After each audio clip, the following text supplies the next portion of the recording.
Lenovo organized the new business development press conference in Beijing and showed off their latest gadgetry.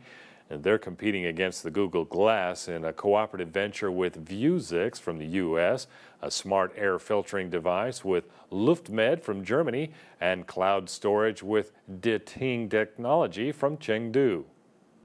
Lenovo's head of the new business development division is Bai-Yu Lee. Bai told reporters that Lenovo's goal is to be a leader in the Internet of Things, those devices that increase the machine-to-machine connection. The new business development division serves as an incubation platform for new gadget initiatives like health-related smart home devices and wearables.